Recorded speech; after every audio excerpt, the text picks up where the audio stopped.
Justice League is truly one of the movies of all time. Well, two of the movies of all time. 2017 and 2021, respectively. Joss Whedon and Zack Snyder, respectively. There's a ton of discourse around these movies, and we'll go over that in due time. This is the first live-action version of the Justice League to appear in a film. They were in Smallville and had some older adaptations in the 20th century, but this is the first big exposure mainstream culture has had to the group in live action. That says a lot for one of the most iconic superhero teams of all time, and yet, it was fumbled. Justice League is generally disliked. The Snyder Cut, despite its 4-hour runtime, is significantly more popular. Personally, I'm not a fan of either. I want to take this time to look at both of these films to understand why I personally dislike them.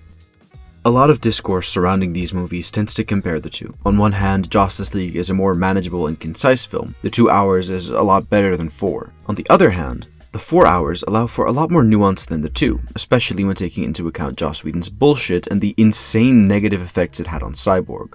I personally prefer Snyder's version to Whedon's for a couple of reasons. It has a few moments that I find enjoyable that weren't in the Whedon cut. A lot of that is to do with Cyborg, who has a vastly more enjoyable character in Snyder's version than in the Whedon cut. In the longer version, it felt much more like he was part of the team. The same goes for Aquaman and The Flash, though to a far lesser degree. While these improvements swayed me to prefer the Snyder cut, there's a lot that I strongly dislike about it. So much of what was added is completely irrelevant, like the Icelandic women singing and sniffing Aquaman's sweater, the Flash's hot dog scene, and the entire nightmare sequence. It's also blatantly obvious that a lot of the changes were made to differentiate it from the generally disliked Whedon cut, including the change in aspect ratio, which was different from the trailer released when Snyder was still attached to the project in March of 2017. I'll get into these differences a little bit more as we continue into the individual points, but I wanted to illustrate my preference before going into them, as I want to separate the discussion of which film is better from the discussion of the contents.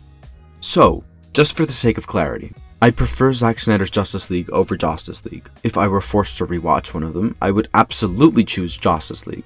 But as a piece of art, I think the Snyder Cut is far better. Throughout this video, I will be talking about the Snyder Cut primarily. If a comparison is relevant to the conversation, I will mention Justice League, but, like in the Man of Steel BVS video, Snyder Cut is the ultimate version of the movie, so I will take that as the main text. One more thing before we get to the real content of this video. I think it's important to briefly explain the situation surrounding Justice League, in case some of you don't know, and to be generally forthcoming. In 2017, less than a year before the release of the film, Zack Snyder lost his daughter. WB took advantage of this tragedy to push him out and replace him with Joss Whedon. Snyder, not having the energy to fight the studio due to his grief, had no choice but to let go. I want to say that for all my criticisms of Zack Snyder's films, the content and the form, none of it is in any way applicable to the man himself or the horrific situation he was faced with. I think it is good that the Snyder Cut was made and released, even if I don't like it. What happened wasn't right. The release of Snyder's film was, ironically, justice.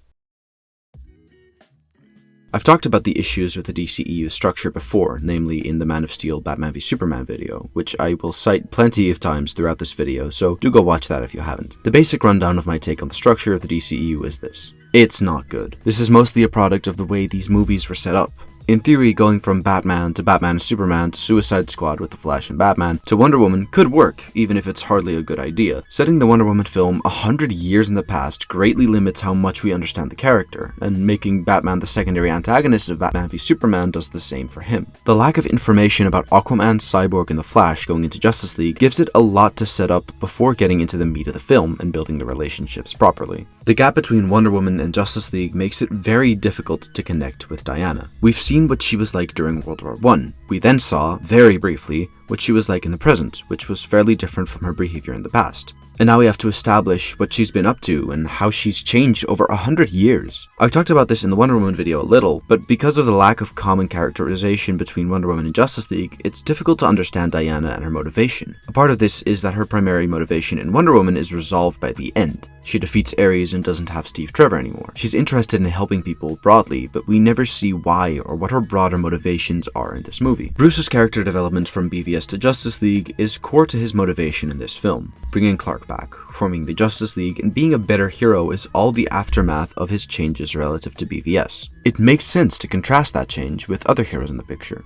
However, this change needed more time. As the audience, we went from seeing Batman and Superman as begrudging allies, uniting to take down Lex Luthor, to Batman reviving Superman very quickly. Had Batman had more time to show us some genuine emotion, this would have been a good choice. Sadly, it felt rushed due to its short time span. Half of the Justice League is introduced in this film. The legwork necessary to set up the Flash, Aquaman, and Cyborg separately and then assemble the group is enormous. We see this in both the 2017 version and the 2021 version. In the 2017 version, we see very little of Aquaman, Cyborg, and the Flash. They're almost closer to side characters than member of an ensemble cast. They're more prominent in the 2021 version, especially Cyborg, who gets a whole subplot that was honestly the best part of the film, but that sort of betrays the problem. We still have to be introduced to these characters. When the film opens, we've seen nothing but the clips from BVS and a cameo in Suicide Squad. We have to be introduced to all these characters in the same movie, where we have to establish their relationship with each other, revive Superman, and build the mythology around Darkseid and Steppenwolf while looking to the future. This is a lot of shit to do. Not impossible, of course, but given the fact that the generally preferred version of this film is 4 hours, we can agree that it didn't go well. Even with the extensive runtime afforded to the film, the problem isn't solved. Because these three have to be introduced in full, the pacing is fucked. Just so we're completely clear, the Flash is recruited after the 90-minute mark. Aquaman only joins the League after the 2-hour mark. Only halfway into the movie, counting the credits and nightmare sequence at the end, is the League even complete, not counting Superman for the sake of argument. This can definitely work. In fact, I think it's a good choice when the League is just starting out. However, this film takes too long to establish the characters, and therefore takes too long to get started. Because effectively introducing characters takes a long time, especially when it's mixed in with so many other things and when you put half of it in slow motion. This all isn't to say that these characters are necessarily bad or that they aren't introduced well. To the contrary, I think these characters are well implemented to the extent that, as mentioned previously, I'd say Cyborg is the best part of the film. I do, however, have one character that I can't understand, and that is the Flash. Why is this motherfucker here? I think the idea of a hero that just started out is a good addition to the team, contrasting the seasoned Batman and Wonder Woman. That being said, this role is already filled by both Aquaman and Cyborg. They're both new to heroism in their own ways. Barry, however, is actively trying to be a hero before being approached by Bruce. Sadly, this is all that makes his involvement significant. The other two moments where the Flash's presence was relevant in any sense was in reviving Superman and in the Climax. Both of these are examples of him using his electricity to power something up to do with the mother boxes. This, to me, seems completely irrelevant. The broader story, as I see it, is about different worlds coming together to stop the ultimate evil,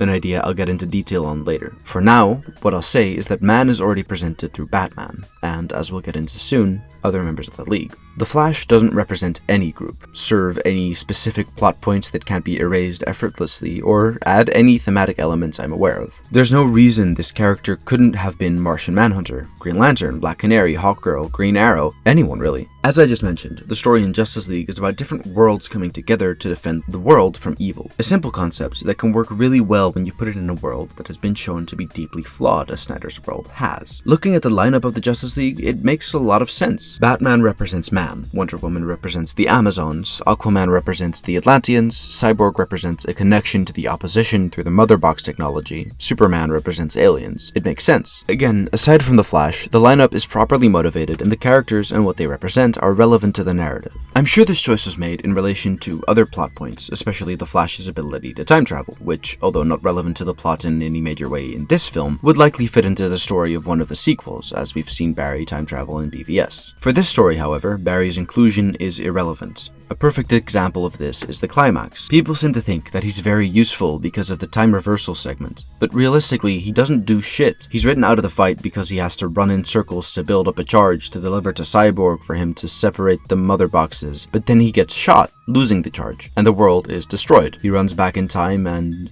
immediately has the charge? This seems like an example of not knowing what to do with a character and just making something up to keep them busy. The inclusion of Martian Manhunter or Green Lantern would make more sense here, as it would enhance the different worlds approach and, in the case of Green Lantern, parallel the situation in the past. The issue with uniting the League to create this idea of different worlds uniting is that this is already the story of a lot of these characters individually. Aquaman, Wonder Woman, Cyborg, and Superman have fundamental fundamental elements of reconciling the world of man with their respective place of origin or lineage. When all of the characters that you're making this different worlds approach with have one foot in man's world, this takes away from the effect. I think the biggest offender here is Aquaman. As of Justice League, Arthur has had little to no contact with Atlantis. Leaving aside for a moment that we learn about him in the Solo movie, we can see in this film that Arthur isn't interested in Atlantis or anything to do with it. We can make the argument that he's retreated from man's world too, as he's exclusively seen underwater or at a secluded Icelandic village until he joins the League, but this is limited greatly by the fact that he is depicted as part of the Icelandic village, which is part of man's world. The League has an Atlantean only in the sense that one of its members is biologically part Atlantean. The League has an Amazon only in the sense that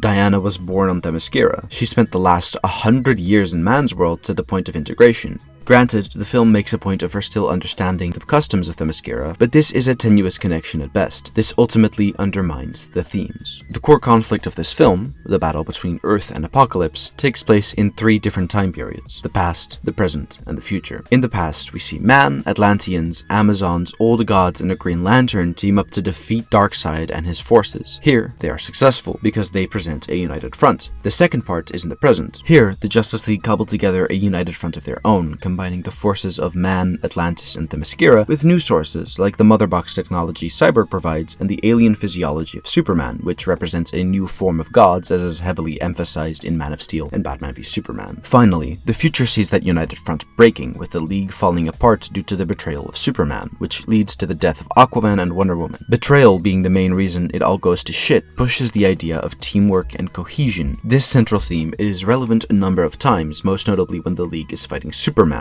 The team not being united is the core conflict, and I think that works really well for a movie about a team forming for the first time. I've talked briefly before about this idea that the fight of the Justice League is against the ultimate evil represented by Darkseid, the god of tyranny. This use of Darkseid is fine. I don't really care for Darkseid. Outside of actual New Gods content, which is few and in between, and definitely not what Justice League was, Darkseid tends to come off as a bit flat. He's often depicted as just the evil guy, which doesn't really appeal to me that much. I can obviously see the thematic significance of a character that represents evil in a story about superheroes, but it doesn't present a nuanced character, which seems to be a big part of the appeal of Snyder's films. It feels wrong to have the heroes be these very mixed people in terms of morality, but have the villains represent evil in such an absolute way. When we look at the internal conflict of Superman, Batman, and Wonder Woman in the films that introduce them, but then have the villains be a space Nazi, an evil billionaire, and the reincarnated death monster of the space Nazi, the deity that represents war, and then have the team up be all those combined into the big evil, it's completely unbalanced. If this were an attempt at building a nuanced world, there would be more divergence in morality on all sides of the spectrum. When it's just the heroes who are morally conflicted, it comes off as critical of heroism rather than nuanced, something that was also present in Man of Steel and Batman v Superman. All in all, Justice League is very messy. The 2017 movie was barely coherent, but even the generally better 2021 film was flawed throughout. The 4-hour runtime and the overall failings of the plot keep it from being good. When it comes to ranking these films, I think the happenings behind the scenes, both with the transitioning of directors and with Joss Whedon's conduct, especially towards Ray Fisher, the actor for Cyborg, coupled with the overall lack of quality, lands it safely in F tier. Zack Snyder's Justice League, on the other hand, was pretty good. I prefer it to Man of Steel and BVS, but its broad flaws keep it from being truly good. I think a solid C tier works here. It's definitely better than the incoherent or bad movies in this universe, but it's not something I'd say I necessarily enjoy. Cheers for sticking around to the end. Make sure to like and subscribe so you don't miss the next one. Aquaman and the Lost Kingdom are next on the chopping block. I'll try and revive my friend that I killed last week. Hopefully he doesn't become a fascist. Alright, have a good one.